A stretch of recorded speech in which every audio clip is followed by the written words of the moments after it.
Hello, hello, hello. How is everyone doing on this wonderful, wonderful, wonderful Wellness Wednesday? Hi, hi, hi. You know what I did not do? I did not bring my other phone so that I could share this out. Be right back.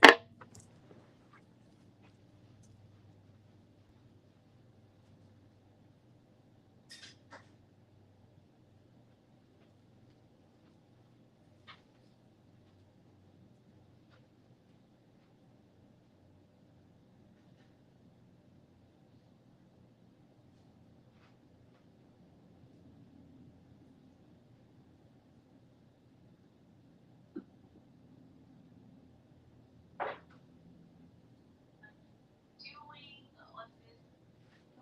Don't want to hear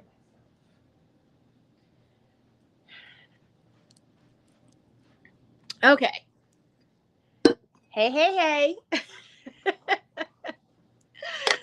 Hello, hello, hello.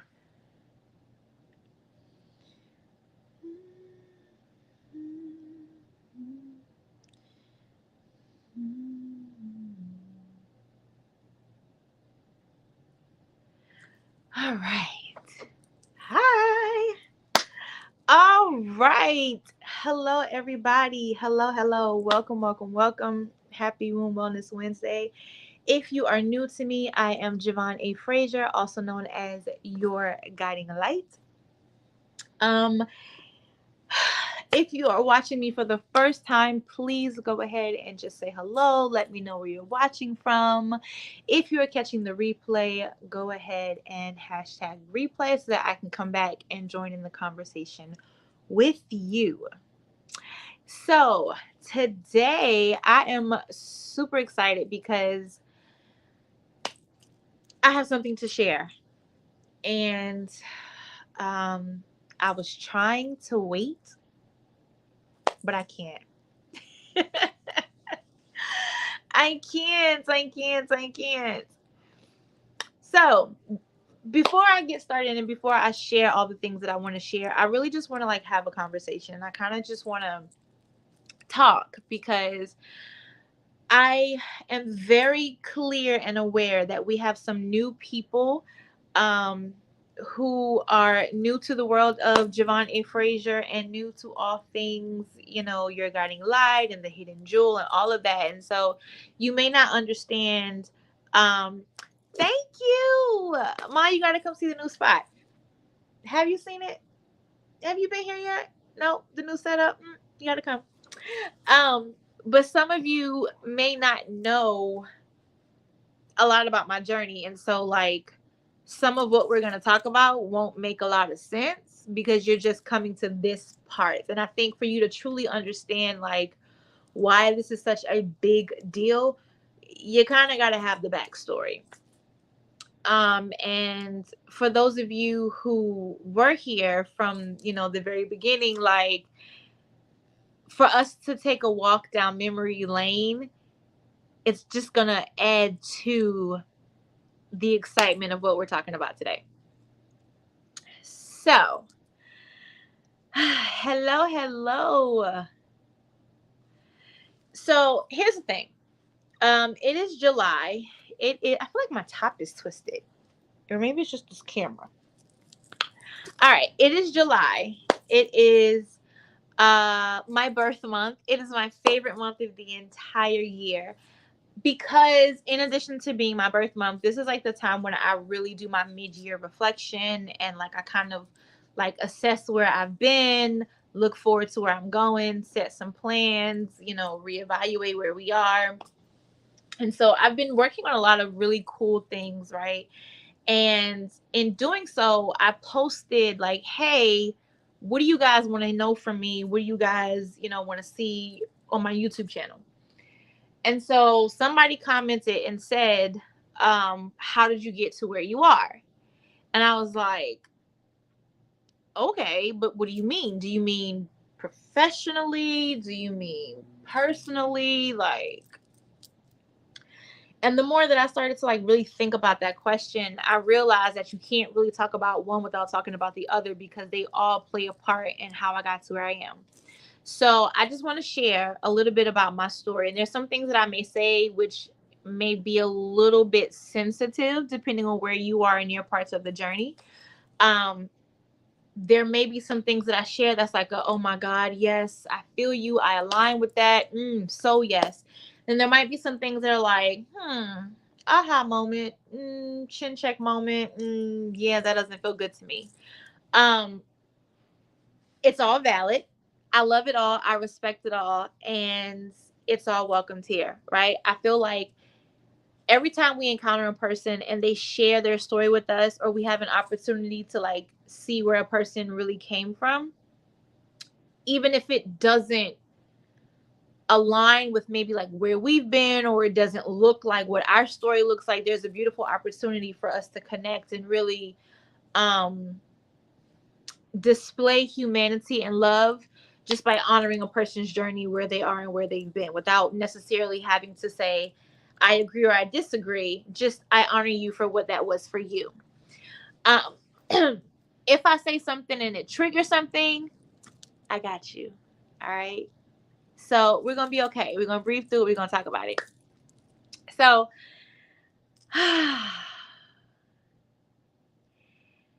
if you are not familiar, I think in order to really share how I got to where I am, it's important to go back to the beginning.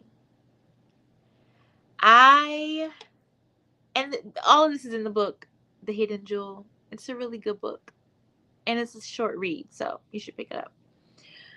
But I grew up in the South. I grew up in a very religious family. Everybody in my family was pastors and preachers. Are, not even was, they still are pastors and preachers and ministers and evangelists and all the things. So I had a connection with God very early on, because that's all I knew, right? Like church on Sunday, Wednesday, Friday, choir rehearsal on Saturday, like that was my life. um Rounds about maybe age 6, I got connected with this youth pastor who was, into music, and he was performing and writing songs and just kick the table.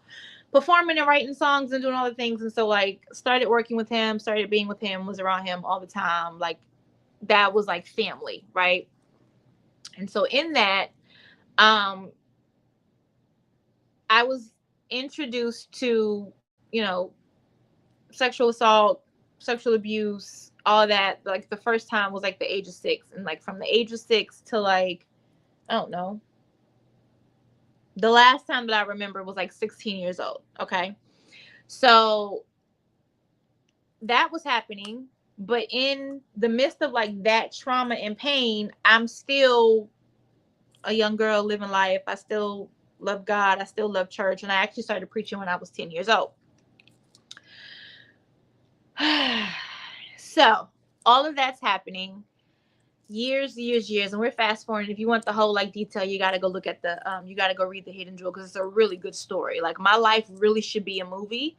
And like I feel like it is. Like I feel like we're watching this thing play out in real life, and it is the greatest story ever written. But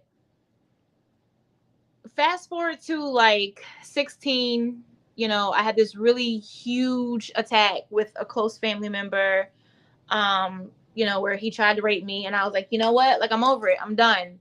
So after that, like me, God, church, I'm done. I don't want no parts. Like, no. So anything that looked like God, that looked like church, I went in the complete opposite, right? Like, at that time, like I willingly lost my virginity, like gave it up. I was loosey goosey, just and I felt like my value was tied to my ability to make somebody else feel good. Like I had such low self-esteem. I hated the way that I looked. Like, and it's funny because people talk about Leos being the spotlight and Leos wanting attention. Like, that was not the case for me. I could not stand the way that I looked because I felt like all of this is what caused me pain and trauma my whole entire life. So I was dealing with like self-esteem issues, all of that, partnered with, the effects of sexual abuse.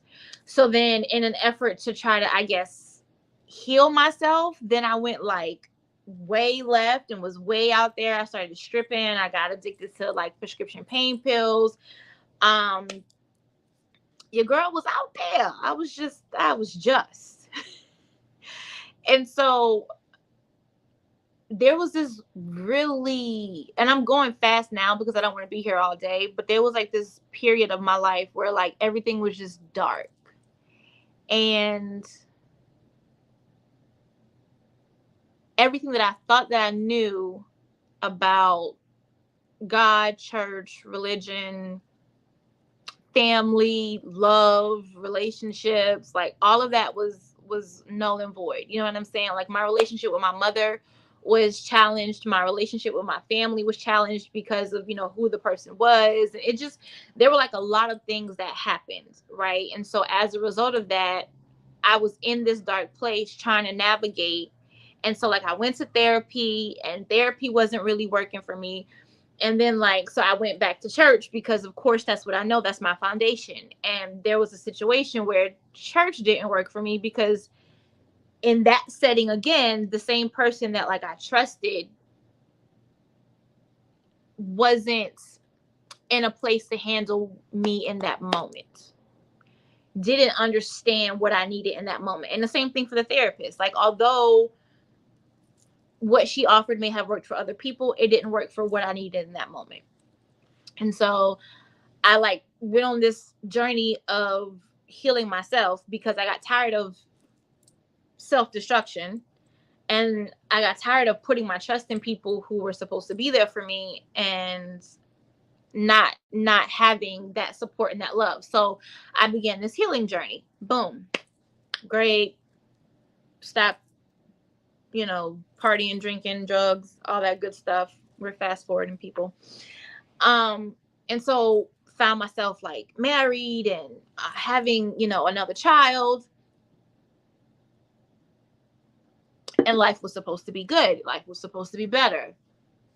More stuff happened. Find myself again, lost. The person who I gave myself to was supposed to be, trusting, didn't do what they were supposed to do.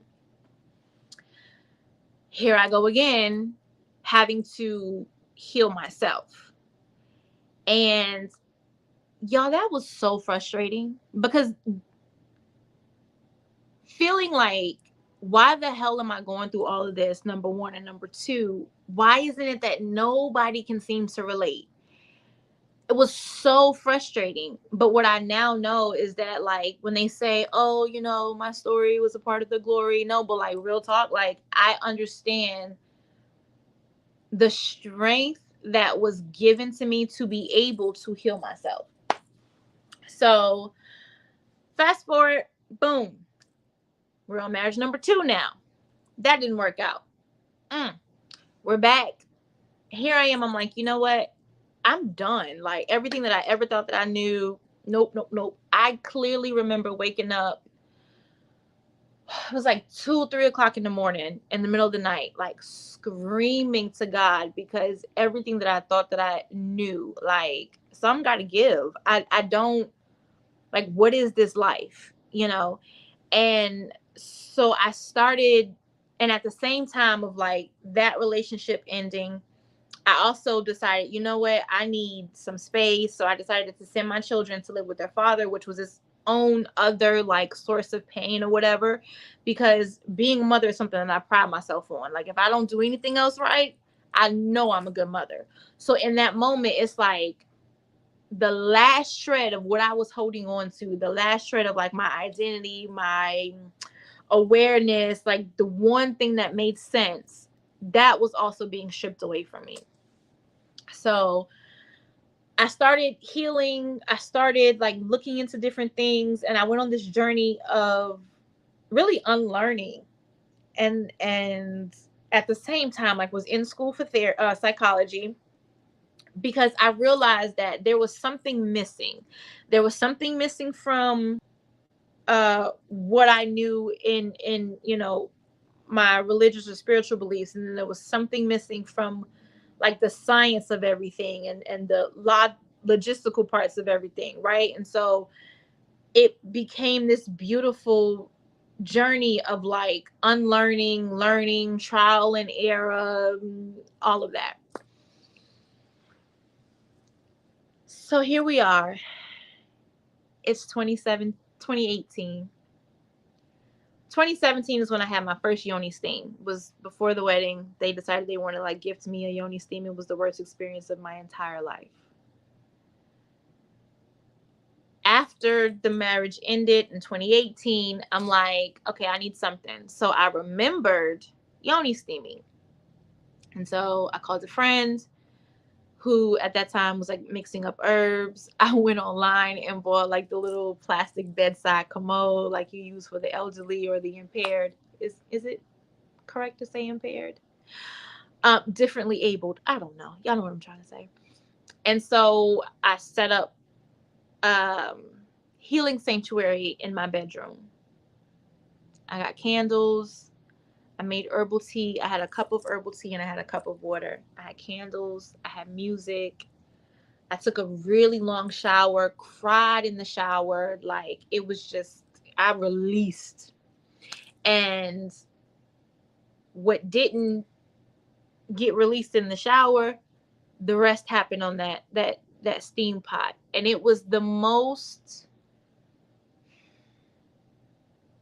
peaceful experience I'd ever had. It was the closest I had ever felt to God. It was like everything started coming up, like the sexual abuse, the stuff with my family, like my self-esteem issues. Like, how is it that everyone else feels like you are just so gorgeous, but you literally hate the way that you look? Like, all of that just came up as I'm sitting on that pot. And so yoni steaming became a regular part of my healing journey. It helped to heal like the physical things that I was going through with like the heavy cycles, and at that time I was experiencing like reoccurring yeast infections because I now know what the issue was, but like there was something happening and I couldn't figure out what it was. So like I was like healing myself physically, spiritually, all of that at the same time. Moved to South Carolina, and there's more that happened in the journey, right? Like, self-love, going back to like learning more about herbs, going back to, reading more books, started meditating, got into crystals, like all of that stuff happened all at the same, like this beautiful journey. So I moved back to South Carolina because I felt like I was supposed to come home. Now, at this time, I lived in Maryland. I was making good money working for a great company, like a very well-known company. And I kept saying, I want to move to South Carolina. And I was talking about it, but I thought it was going to be like some years down the line. Like once your girl had like, retired or saved more money or something. Ain't happen like that. Literally, the healing started, school ended in June. I was out of work by October. So how many months is that? October, I get a raise one day and I go into work the very next day. And they're like, yeah, I got a raise and a promotion and I'm celebrating. And then I go into work the next day and they're like, oh, by the way, the merger went through and your entire department is closed. Like literally some television shit. Like, I've only heard about this on TV. Oh, the merger went through and we had to let you go. Or the merger fell through and so we had to let you go. Like, what? But y'all just gave me this money. Like, oh yeah, you can keep that. And here's some extra, but you gotta go. So I was like, okay, God, this was October. So I made a plan that I was gonna move back home. So I moved home November, that Thanksgiving. So like they laid me off like October 16th. So from October 16th to like Thanksgiving, I knew that I was going to start a business in South Carolina. Now, I thought it was going to be, I thought I was going to open this, what did I say, Mom? It was going to be a consignment shop, like a consignment shop to benefit victims and survivors of sexual abuse, because that's what the Heavenly Angels Alliance was at that time. So I'm looking at locations for and I had it in my head it was gonna be this really cute, like upscale, like boutique style consignment shop with like white leather couches, and like I had it all planned out. And I came home, and I don't even know how. Oh, I do remember what happened. I was walking around my neighborhood, and at that time I lived in the same neighborhood that I grew up in. My great grandfather, if you've been to the Hidden Jewel, there's a whole wall dedicated to him. But my great grandfather was a very influential person in that neighborhood. And at the same time, you know, I, in my own private world, honored my ancestors, but not like, you know, because I was still kind of juggling with don't go too far. You grew up in church. That's a whole nother conversation. So I remember it had just got finished raining. So I was like, I'm going to go for a walk. I walked around the neighborhood. It was the same neighborhood that I grew up in. And I was just like walking around the neighborhood, and I was looking at like what was different and the difference between like this side and that side. And I remember very clearly looking up, and I still have this video on my phone, but I looked up, and the trees, like the leaves and the branches of the trees were like this. And the sun was like just peeking through, like something off of a movie. And the moss was hanging from the leaves and all that. And I heard very clearly everything that I was supposed to do here and why I was sent back. And I'm like, that's not a consignment shop. We don't know how to do that. So fast forward, you know, started looking for the Hidden Jewel, did what I did, realized like nobody was, you know, doing yoni steams. So I went and got certified. Boom. Got certified, started doing yoni steams, and it was cool. It was good. Spent like 8 months trying to tell people what yoni steams were. But more importantly, I noticed something. Like,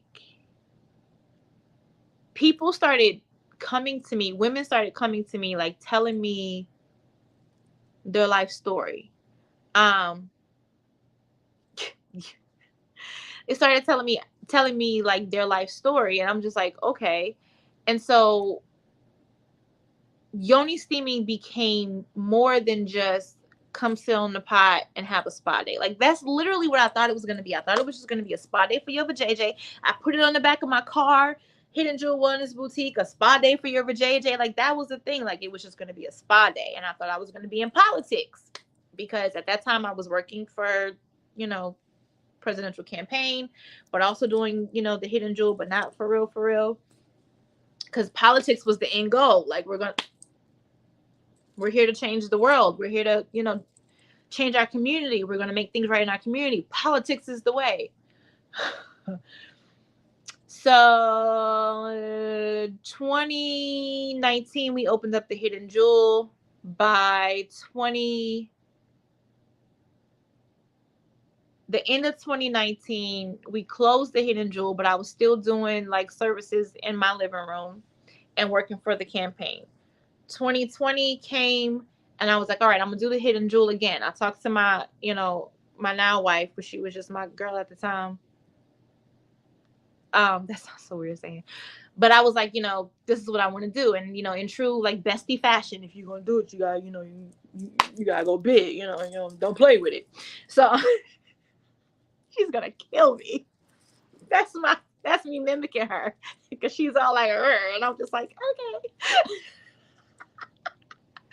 But no, seriously. But she was like, you know, if you're gonna do it, like, go. So I remember looking at this like really small, like, because the first Hidden Jewel that I had was small. It was cute. It was inside of a business center. Everything was included. You know what I'm saying? I could afford the overhead. Like, it was very safe.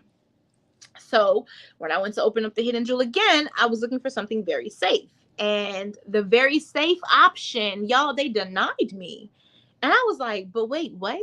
Like, I can afford this. What do you mean no? And so my realtor, hey, Jillian, she found this location and it was not the safe option. And I did not think they were going to say yes. But when I walked in, it was literally the exact floor plan that I had drew out when I first was looking for the Hidden Jewel Wellness Boutique in 2018. So like the tea corner was over here, like the yoni room was in the back, retail was over here, like it was freaking perfect. So I saw it. I'm like, they're not going to give it to me. We walked around. The more we walked around, like Tasha's like, you can do this, you can do that, and we can like do this and that. And I'm like, oh my God, yes.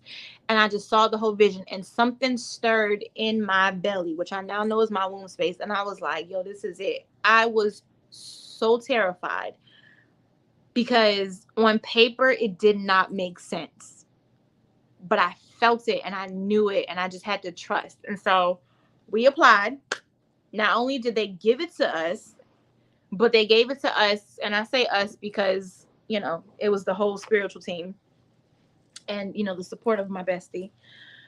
But not only did they say yes, but they said yes to like, let's throw in some stuff and let's, you know, make it like take a little bit off the top so it's a little bit more affordable. So I was like, yeah, all right, God, come through with the come through.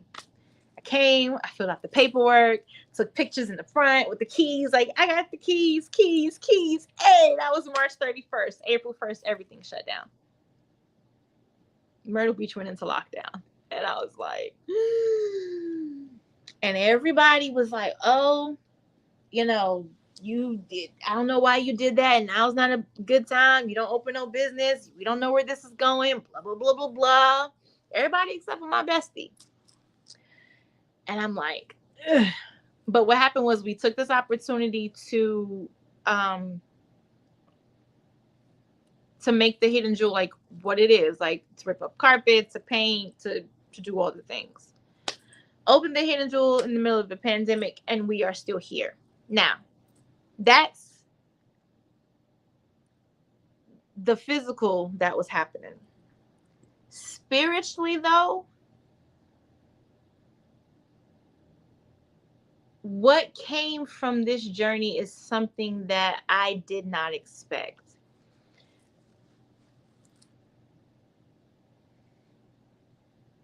I knew that I wanted to create an atmosphere for women to heal.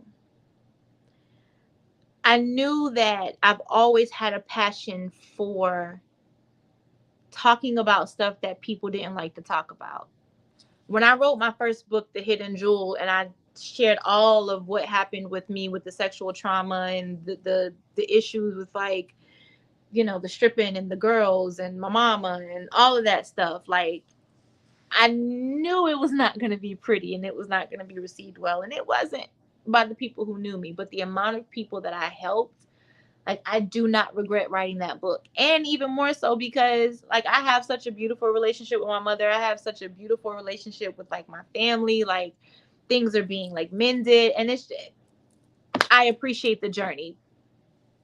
But I always knew that, like, there was something different about my sparkle. I started when I first wrote my book, I would always say, discover your inner sparkle and let it shine, because I knew that there was something different about my journey. There are so many people that I know who've gone through what I've gone through, some of them less than what I've gone through, and they didn't make it out. They didn't, like, I don't know that a lot of people knew just how serious my prescription pill addiction was, but, like, it was real. I didn't have to go to rehab. I didn't, like, literally, I wanted to stop and I did. Now, are there moments where sometimes I'm like, oof, girl, I could use a Xanax. Percocet, Lorcet. Yes, but the willpower is, like, out of this world. There's certain things that I was doing where other people were like, oh, it was such a fight to do this, or it was literally like I was graced for this life. I was graced for this journey.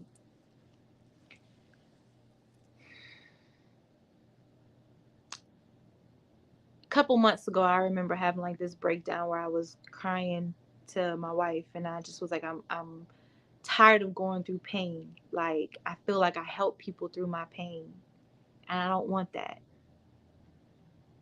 But I was sitting um with my coach, and I think I posted this, where she was like, I hold pain beautifully, and I realized that like that's part of the medicine.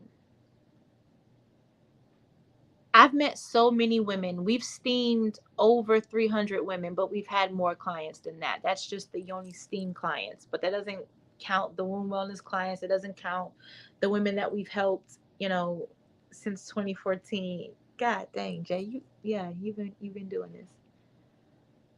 And it's interesting because like every woman that I meet that tells me her story, I can identify with that, with something. And what I can't identify because I've been through it specifically, I can empathize because I am an empath. Like that is my gift. Like to be able to sit with you, feel how you felt, see how you like were in that moment, hold space for you, but then help you come out of that. Like I have to say, the way that, and by we, because again, the whole spiritual team, the way that we've been able to do that is just something that Javon would have never. Javon, who tried to kill herself twice, I didn't see me doing this work. Javon, who just had no sense of self-worth, didn't like people, just especially women. Like my only long-term female friend is my bestie.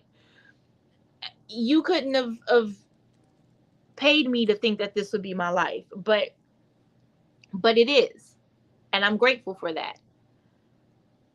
What I've learned in doing yoni steams is that yoni steaming itself is just the gateway to so much more. Yoni steaming is a beautiful, beautiful healing modality. But when you open up a woman to steam, the womb space is the sacred portal, right? The vagina is literally the funnel to the sacred portal. It is the gateway. When you are steaming your vagina, you are opening up the gateway to the sacred portal. And what I have seen in this industry is that too many people are just yoni steaming and popping up to do yoni steams because it's trending, because they saw it on Real Housewives of Atlanta or the Kardashians or whatever the case may be. And I mean, hey, listen. I get it. When I first did it, it was because like somebody told me to do it. And then when I did my research, I'm like, okay, let's give this a try.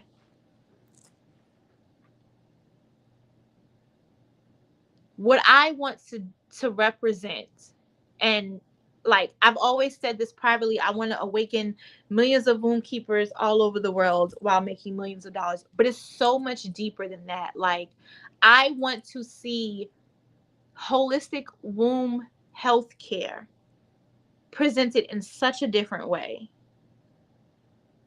Because what we've been able to do at the Hidden Jewel Wellness Boutique, like for real, is next level. The way we've been able to get people who have never connected with their womb space, have never shared their emotions, have never trusted somebody with the very most intimate parts of them. The way we've been able to get them to open up and to try different things and to, explore Reiki and explore meditation and explore crystals and all these things is like